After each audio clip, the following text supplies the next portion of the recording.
everybody, it's Tony and welcome back to my channel. Happy New Year, happy 2025. And with the new year often means a new semester. If you're in high school, university, college, it's very likely that you have 2 semesters and your second semester is about to start or has just started. And so today I want to share with you things that I always try to do during the first week of classes or right before my classes start. It really helped me set up a great system to do well throughout the semester. I feel like a lot of people, they just show up to class the first day. I feel like for high school, that's definitely more normalized and like fine, but I feel like when you're in university, there's a lot of prep work that you can do ahead of time. And even if you're in high school, these are also things that you could try and do ahead of time, or if not ahead of time, during the first couple weeks of classes. So this is going to be more of like a vlog type video where I'm going to do these things alongside with you. The things that I've already done, I'll show first. And then tonight, because my classes start tomorrow, I am doing a lot of prep work. So I'll just show you as I go along. But first I'll show things that I've already done, and then I will take you along for the journey of everything else I do. So I'm not going to show these things in any particular order, so you can choose to do whatever you want in whatever order you want. But the first thing that I did is I printed out my class schedule, and this is my Filofax planner, and this is what I use to plan everything, to organize all of my life. I write notes in here, I journal in here, like it's my commonplace journal essentially. If you want a video on this, let me know, because I'm very passionate about my Filofax. But one of my tabs is for school, for uni, and so I printed out a insert that fits perfectly in my Filofax, and then I just printed my schedule that I got from my service hub. So if you're in university, I'm sure you have some sort of website where you can print out your schedule. If you're in high school, I'm sure you also get a physical one. If you don't have a Filofax, because you probably don't, you can just print it out, put it on front cover of your binder. That's what I used to do in high school. I'll put a picture of the binders I'm talking about, and it's really nice to just have that there front and center. Another thing that you could do instead is you could set it as your iPhone lock screen, especially during the first couple of weeks when you are in between classes. You don't want to be hustling to get like your binder or your planner out. You can easily just look at your phone and be like, where do I need to be for my next class?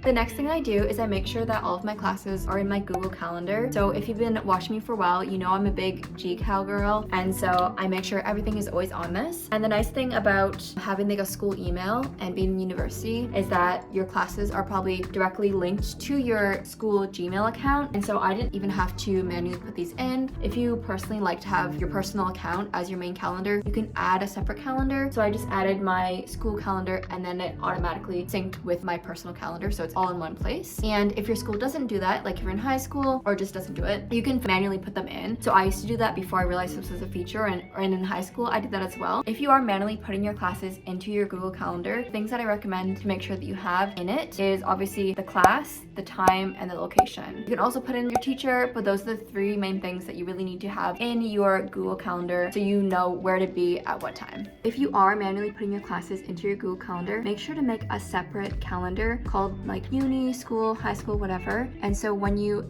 click it on and off, you can see what is just for school, which is really nice to have everything color coded.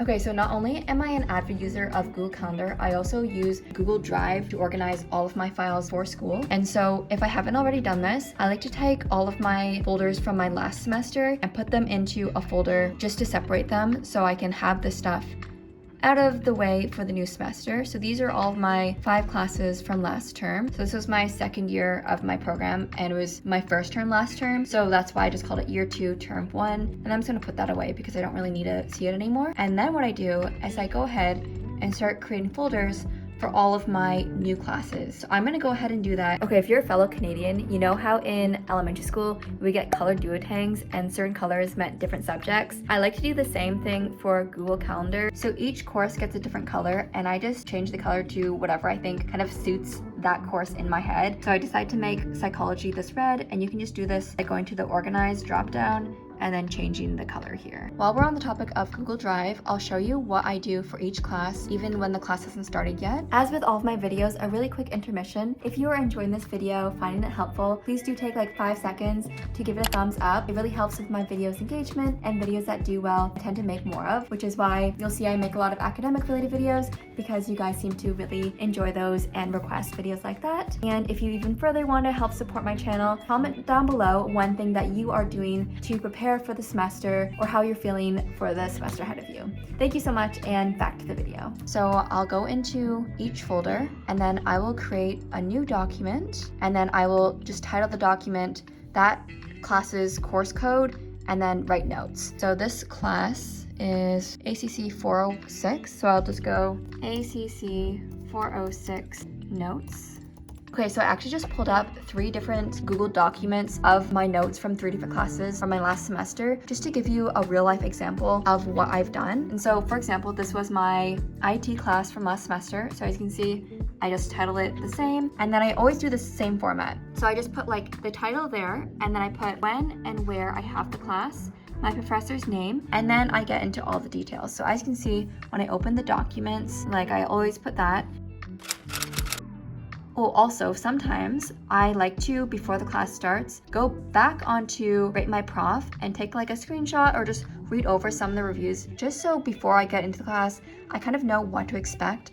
Like, is this professor going to be super strict? Is he going to be very hard to understand? I just like to mentally prepare myself, and also sometimes rereading the Rate My Prof reviews, because if you've watched my previous videos, you know that I recommend to read the Rate My Prof reviews before you pick a class, because it can be useful to see if you should pick that professor or not. But once you're in the class, I also recommend going back onto Rate My Prof and reading what people say about that professor, because sometimes they give you tips about how to succeed well in the semester. For example, they'll say, make sure to take notes from the lecture because he won't post them. You know, they'll give you tips. So I recommend going back onto Rate My Professor for each one of your professors if you're in university or college, and write down any notes that you think are important into this notes document wherever you want. And then I always have my different texts labeled. Also ignore my like crusty hands. It's Canadian weather, and anyway, I always have this preset so you can like change your different headings. These aren't the automatic ones, but I like to just do them in rainbow. So I have my title is always just normal Times New Roman size 11 font, bold. I never use subtitles. And then heading 1 is Times New Roman, not bold, and then a red highlight, and then exact same thing but orange, yellow, green. And you can always add even more headings if you want. But it's nice to set these as your defaults. So every time you open a new document, like let me show you, File, New Document, you'll see that it automatically keeps these. So that's really nice if you don't like the standard ones that Google Documents gives you. Another quick intermission. If you've been watching this video and you're like, wow, Tony Ann, your hoodie is kind of sick. Is that a dog wearing a tomato beret hat? Yes, she is. She slays, and it's now my current favorite new hoodie. So this is what, that's just a little fluffy. Let me get that off there. There we go. This is what she looks like. I like to personally take a safety pin and I like to pin it there.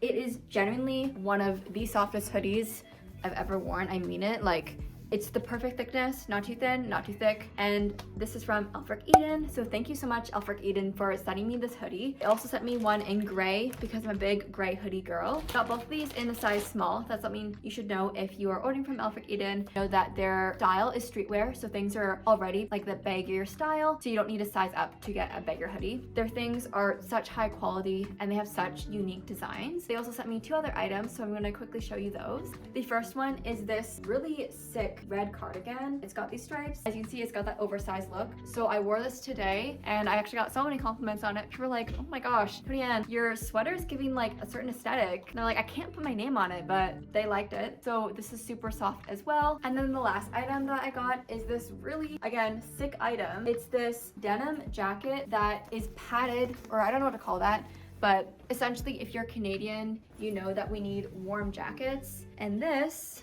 does the trick. Like, look how sick this is. Okay, maybe I wouldn't wear it with this hoodie, but it's very bratty. I feel like this with my tall, ugly-looking boots would be such a sick outfit. So thank you so much, Aelfric Eden, for sending me these things. Genuinely do love their products so much. They are such high quality. I've owned some of their things for a few months now, and they're still holding up great after the wash. Still soft, still not pilling. If you do want to get maybe one of these sick hoodies for yourself, you can actually use my code here to get 25% off your entire order. Also link all the things that I showed in the description box below so you can easily access it. Back to the video. So then I start to break down this document into different titles and subtitles. So my first title I always do is like introduction/course outline. Introduction basically means during the first class, they always give you an introduction about themselves, about what to expect in the course. So I'll write notes during the first class under this introduction title. And then also before the class starts, starts, I always go over the course outline. So that's like your course syllabus, and I will write all of the important details into my doc. So breakdown means what my course weighting breakdown is. So for example, this class, the case assignments were 20%, participation is 10%, midterm 30, final 40, and that all equals to 100% of my grade. I like to take screenshots directly from the course syllabus so I can just refer to it like here. For this class, I had a heading for the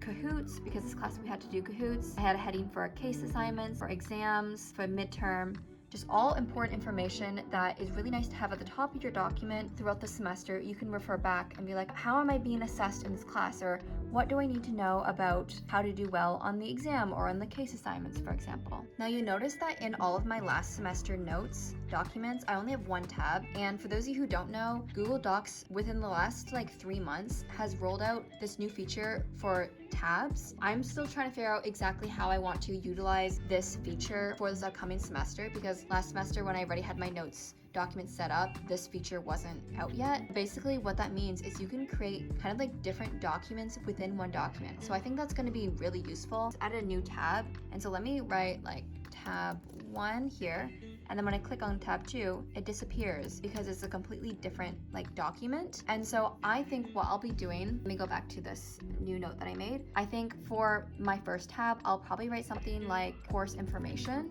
And so this is where I'll put all of the course outline information. When my professor gives us the introduction lecture tomorrow, I'll write all of that important information under this tab. And then what I think I'll do throughout the semester is I'll create a new tab for each lecture. Now what I used to do is I used to create a folder for each class and then create a new document for each lecture. But I realized it's a real pain to have to always open like 7 different Google documents every time you want to study for your exams, and each lecture is a separate document. But it's nice that I won't have to switch tabs really just within a document. You just have to switch tabs, which I think will be really nice. For example, what I think this will be is I'll probably label this like lecture 2, or I'll label it like week 2, depending on what system I want to use this semester.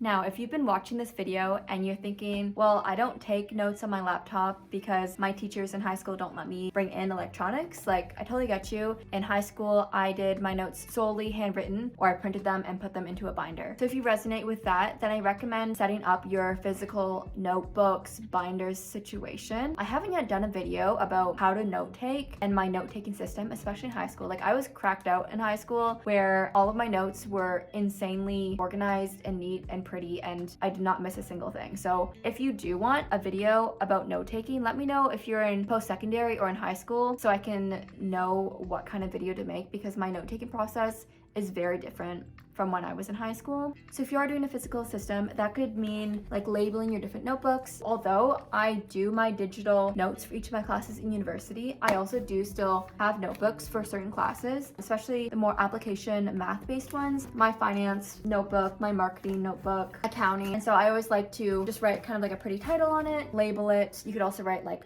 when and where the class is. I typically don't really write anything in these until the classes actually start, because all the other information that I want to know is in my digital file. This next thing, I'm not gonna lie, I personally don't do it. I feel like a very small fraction of students do this, the ones that are like really on top of their game. But basically it's to do prep work before each individual class. Another way of phrasing that is you read the material, whether that's like the lecture slides or the textbook chapter, before you even learn about it in class. The reason you might want to do this is so that when you're going to class, it's not the first time that you're hearing about the material. It's something that I've never honestly done. I think it certainly wouldn't hurt. Something that I would like to try and pick up this semester, but I know that as the semester goes on and things pick up, it might not be that realistic. It's hard enough to keep on top of things, let alone be ahead of things, you know? But if you are really on that academic grind this semester, it's something you could certainly try doing.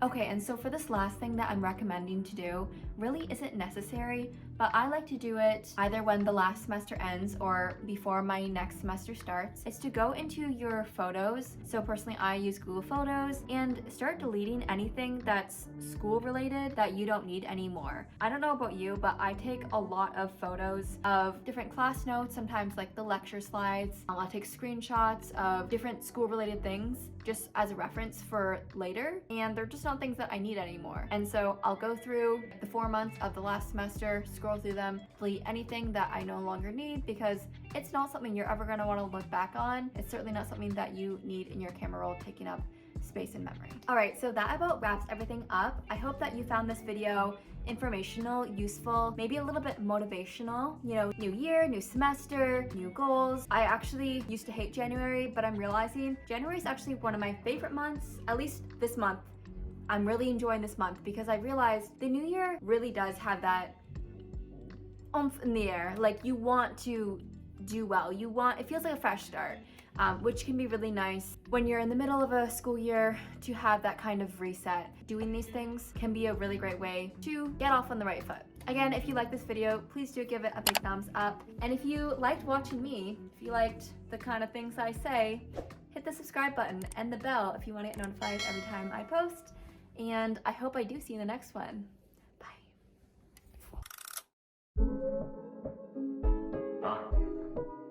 Oh, hello, Papa. What's